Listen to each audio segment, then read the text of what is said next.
We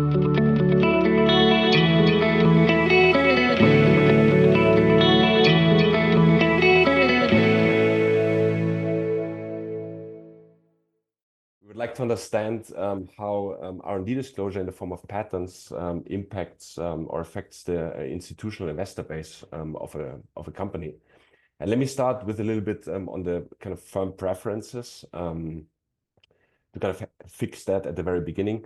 So there's actually a very interesting survey study by Bayer and colleagues who basically surveyed US publicly traded companies regarding their preferences of their shareholder base. And actually across the board, what they suggest is that firms or managers have a clear preferences for institutional investors with a long-term trading horizon. And the goal is basically to kind of establish a relatively stable shareholder base that protects the companies against short-term price movements. So that's one reason why they have these preferences for long-term investors. The other reason is that it's basically the last point, because those long-term investors actually allow the company to implement strategies that are long-term oriented and do not expose the companies to short-term performance pressures that typically come from active traders.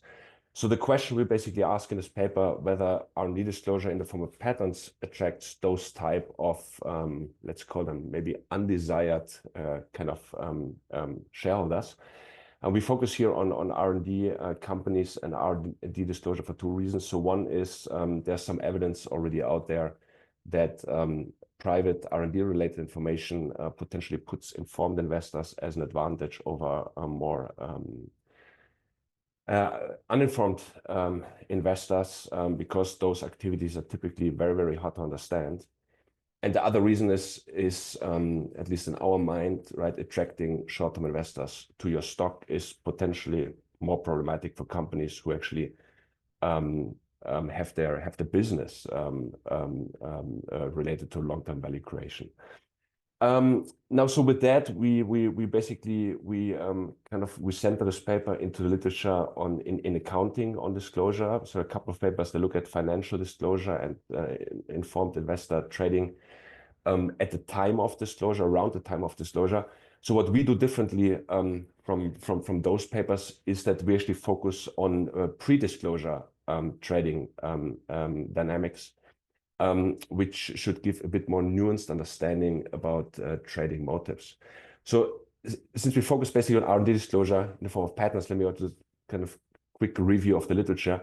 So there has been done a lot already on the benefit side. So more R&D disclosure in the form of patents increases acquisition opportunities, licensing opportunities. There's greater technology diffusion. So that's on the technology kind of or competition related benefits is how I kind of I'm calling this here. There's also been a couple of papers on the capital market related benefit side. So typically what studies have shown is that increase in patent disclosure comes with increase in better financing opportunities, decreases in spreads, so increases in stock liquidity. Tim has a very nice paper where he basically looks at trading volumes, faster stock price recovery, and a couple of other benefits as well. Now, if you look at the cost side, so some papers that basically are centered around competition-related costs when you think about kind of knowledge spillovers or detrimental spillovers to rivals. We know relatively little actually about capital market-related costs, and that's I think where kind of our paper fits into. Now, so on the theory side, we basically depart from two analytical papers. We actually test, we try as best as we can actually to test the implication of those papers, which are McNicholson, Truman, and Liefner, who basically depart from earlier disclosure theories in two dimensions, or basically are different, or can provide two modifications. One is they basically allowed informed investors to have different trading horizons, and the second modification is they basically allowed those traders to trade in anticipation of disclosure. And what they basically predict is that an increase in the probability or the likelihood of more forthcoming disclosure in the future increases the incentive specifically for short-term investors to acquire more private information on disclosure occurrence, Thereby, they incorporate more private information into prices. Prices become more informative, which in turn increases the expected trading profits of those traders.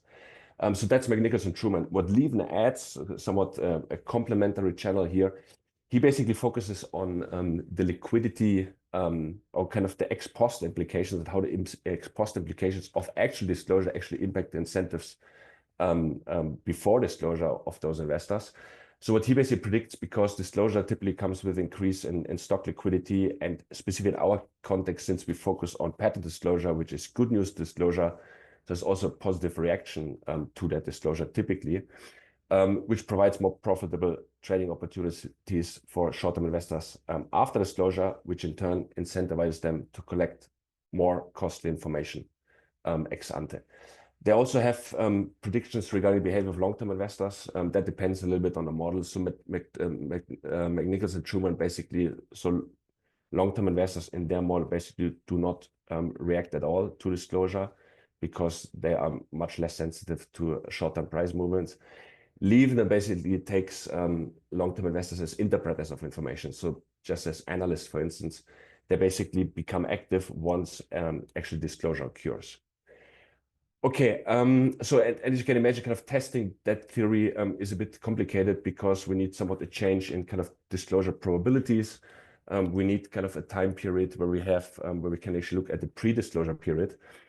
So what we do here, we basically leverage on the context of the American Inventors Protection Act of 1999, so the IPA, which has been used in kind of some of the earlier studies I've shown you on the cost and the benefit side. So what was the big change here? So before the IPA, basically the market only had information about granted patents. So the market had no information about kind of the number of applications a company has filed in order to obtain those patents. And that was basically changed with the IPA. They basically required the USPTO disclose patent applications 18 months after filing, starting from November 29, 2000, which basically gives us a relatively nice kind of pre-disclosure period. So starting from the moment when the IPA became effective until actually the earliest wave of information was released to the market, which was roughly the second quarter of 2002. Let me also provide some clarification here in the setting, because I have somewhat the sense that there's a bit of misconception literature. So the IPA is basically binding for everyone in principle. There are some exceptions, okay? And those exceptions are typically relatively costly for companies. So one exception is that basically company can potentially opt out from early disclosure or from kind of the required 18 months disclosure when they basically submit a document to the USPTO certifying that they basically do not file for foreign patent protection. Okay, so in return for that, you actually can opt out. Now, how do we address that? And by the way, so not many companies actually do that. So roughly 8%, which is kind of the number prior literature has basically or suggests here.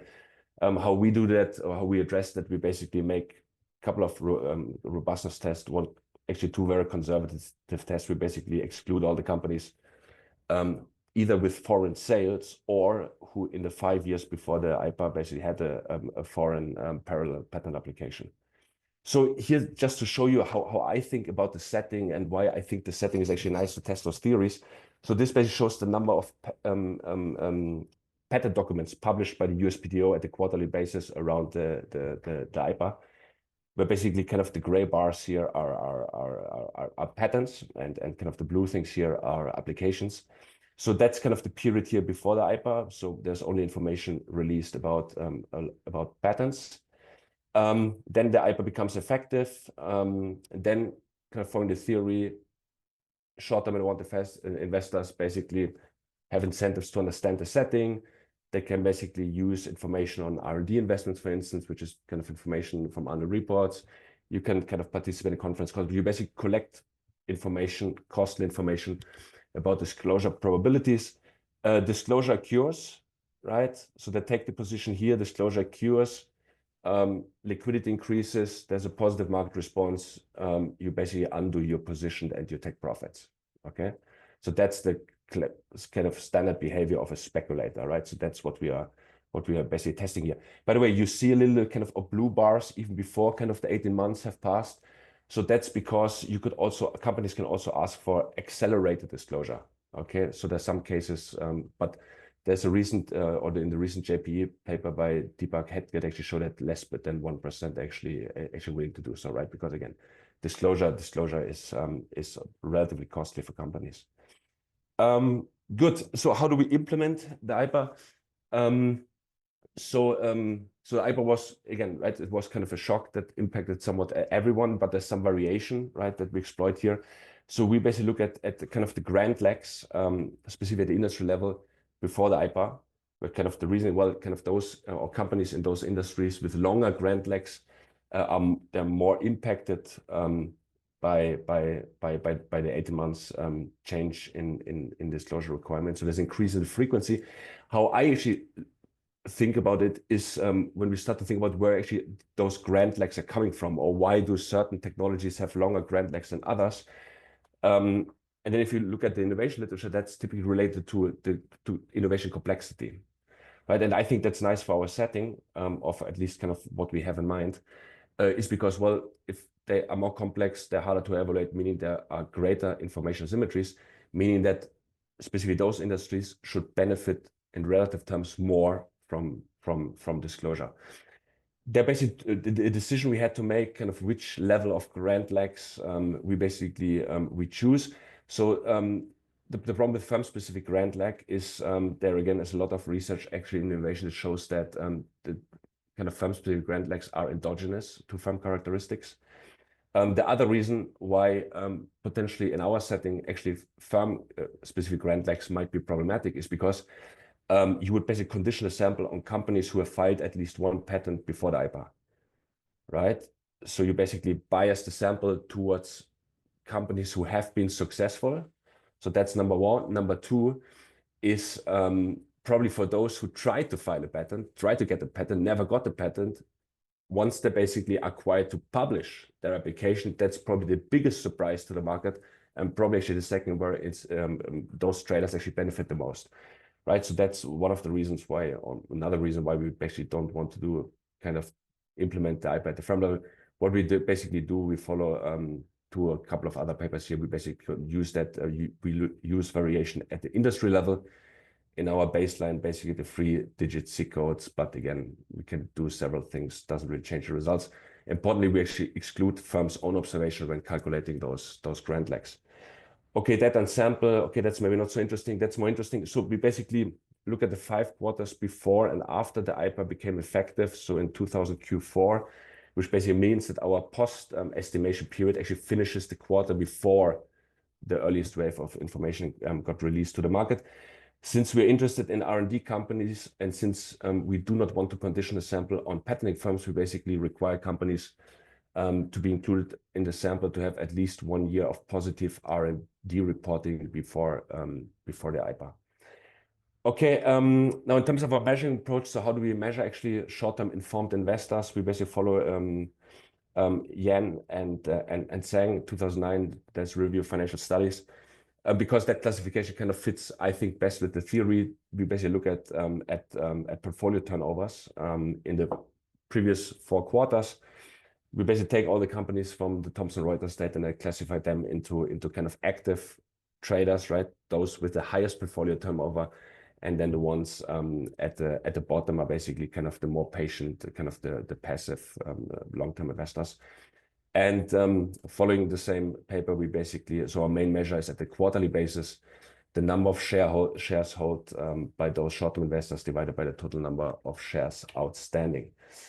So here are our basic empirical findings. So what we see here is that a coefficient that is kind of positive and statistically significant across the board. So that suggests that short-term investors are attracted to companies with more forthcoming R&D disclosure. Now, what's interesting actually about that, what I like about this table is actually that you see that kind of the coefficients move relatively little once you basically start to incorporate control variables, which is at least one indication that the IPA setting is actually plausibly exogenous. We of course do a couple of other tests as well. In terms of the economic magnitude, so since we basically use those responses, so basically have a continuous treatment here, we basically interpret this in terms of standard deviation increases. So what that coefficient here would suggest of 0.041, that the one standard deviation increase in Grand Lex would be associated with a 6.4% increase in holdings by short-term investors relative to the pre-IPA average. You can also use kind of other a couple of benchmarks, right? You can use the S&P 500 inclusion and or kind of change it in the Russell index. So that what I want to say is that economic magnitude. So it's kind of a reasonable magnitude. So it's something in terms of market capitalization that would be or could translate into increase in holdings of roughly 350 million in just 5 quarters after the IPA has been passed. So we then do a couple of robustness tests. We look at the number of short-term investors. We look at the total number of shares held by those investors without adjusting for the shares outstanding. We also look at short-term investor breadth, so the number of short-term investors that basically hold shares in a given company divided by the total number of short-term investors available in the database. We use different definition of R&D companies. Again, kind of our preferred definition is R&D. We also condition on patents or patents plus R&D, what you actually observe once you condition on patents, again, which is not surprising because you actually exclude part of the treated companies. And the coefficients of the conclusions stay the same. It's just the kind of the magnitude of the size effect gets basically lower. Much more interesting is actually, so we estimate on R&D companies. We can actually also estimate on non-R&D companies. And actually we find for non-R&D companies, basically the treatment coefficient basically disappears, basically becomes 0. And that again suggests that the increase in short-term holdings is due to the IPA and not some kind of other things going on. We also kind of then use different treatment definitions, and again, it basically gives us relatively similar estimates, just with the kind of the note that those estimates are a bit weaker once we basically use firm-specific treatment definitions. Other things we do, we basically run a couple of placebo tests. So we only basically look at the period before the IPA became effective, so that to check for parallel trends. So there we basically find a non-significant, basically treatment coefficient that is basically 0. We also randomly assign different Grand Lex across industries, and once we do that, also the coefficient basically disappears. We exclude internet firms from the sample to address the issue of the dot-com bubble. So in principle, kind of the difference should take that into account. There might be concern that maybe for some reason, kind of short-term investors or kind of that the kind of internet or kind of companies that are more treated, they're more exposed to the IPA, are actually the ones who are also more affected by the dot-com bubble. So for that reason, we exclude internet firms. The question is, well, why would then short-term investors actually start to trade on that and actually increase their position? So that's not so clear. So kind of the coefficient survives that test. And then we basically do the 2 tests where we basically address the concern that some companies can opt out, potentially opt out. And again, what we basically see here, well, if we actually do that, the coefficient becomes actually larger, okay, which basically means including those companies actually provides a lower bound of the estimates. We then also use different definition of short-term investors. Again, I've said why kind of we have some preferences for portfolio turnover. We can also use kind of Bushy's classification of transient investors, or we use the spectrum classification, the independent investors, investment advisors, so money managers basically. More interesting, once we actually look at passive investors, passive long-term investors, you basically see that the coefficient is basically in most of those specification basically 0. So I call this here mechanism test because I had no other label for that. So it's just we test additional predictions from the models. Okay, so that's what this means. So we basically take the position of short-term investor for in the theory as a proxy for private information acquisition. We can actually also test that a bit more directly by actually using stock price non-synchronicity. I know that there are some more fancy recent measures available, just that during our panel period, so with those measures were not available. But I still like this measure. So kind of stock price non-synchronicity simply looks at kind of so you simply regress firm returns against market and industry returns, right? And then the rationale as well, if these 2 things or these things actually move together, there's very little private information incorporated prices. If these 2 things move more asynchronous, there's more private information incorporated into prices. And we actually find that to be the case even before disclosure occurs, okay? And then we basically test the two predictions of Liebner, we basically center the estimation around the kind of the earliest wave once information gets revealed, and we look at the impact of innovation disclosure on stock liquidity. So consistent with earlier studies, we find there's increase in liquidity or decrease in spreads. And interesting, we also find consistent with profit-taking behavior that short-term investors, at least the ones who took a position in the post-IPA period or the pre-disclosure period, which in our case is the same, right? So the ones who took a position are more likely to exit once basically actual disclosure occurs. And that's basically what this table here shows you. Now, there might be some concerns regarding a mechanical relationship, right? So if you take just those investors who invested before, right, in the pre-actual disclosure period, and then basically look what happens to them basically a couple of quarters later. So to address that somewhat, so I haven't come up with a better way to do so. We basically look at heterogeneity. We basically kind of split the sample by looking at which companies actually, or kind of the liquidity of the companies before actual disclosure, right? Which is, by the way, also some prediction from Liebner basically would suggest that, well, the ones who actually benefit most of disclosure and the ones where you should see much more trading activities are the ones who have been illiquid, right? Or so those are the ones who benefit most. So that's basically what the column 9 and 10 basically suggest here. Then a couple of alternative mechanisms. And again, I actually don't know how useful they are because some of them actually require actual disclosure. And again, don't forget that we focus on the pre-disclosure period. So one concerned thing we were thinking about is insider trading. So of course, so private or costly information acquisition could be that a short-term investor talks to a manager and tries to figure out, hey, is that company going to have more or less disclosure? But that's different actually from insider trading, right? So insider trading, so it could be that actually managers kind of, because they know, right, their own disclosure in the future, the manager basically just start to trade on that information, right? And it's possible that kind of short-term investor just take the trading activities as a signal and then take their position. Okay, so that would be an alternative explanation. Now, problem with that alternative mechanism is that that's illegal, right? So all the security laws in the US, basically that would violate any kind of laws you can think about. Okay. Anyway, so we test that. Now, another alternative is kind of analyst. You might say, well, maybe actually it's that analysts actually start coverage of those companies more impacted by the IPA. You have more analysts, kind of analysts attract more liquidity providers, more shorter, more kind of uninformed investor. And that's the reason why basically you basically see this increase in short-term holdings. Now, the issue with that explanation is that you basically assume that kind of disclosure and analyst research are complements. There's some recent evidence, I don't know, but this is some very good evidence actually suggests that, well, if anything, it actually substitutes.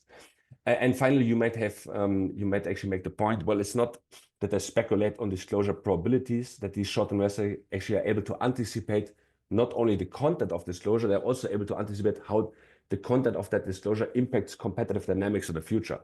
And then you have the alternative mechanism that they actually take the position based on the competitive implications, okay?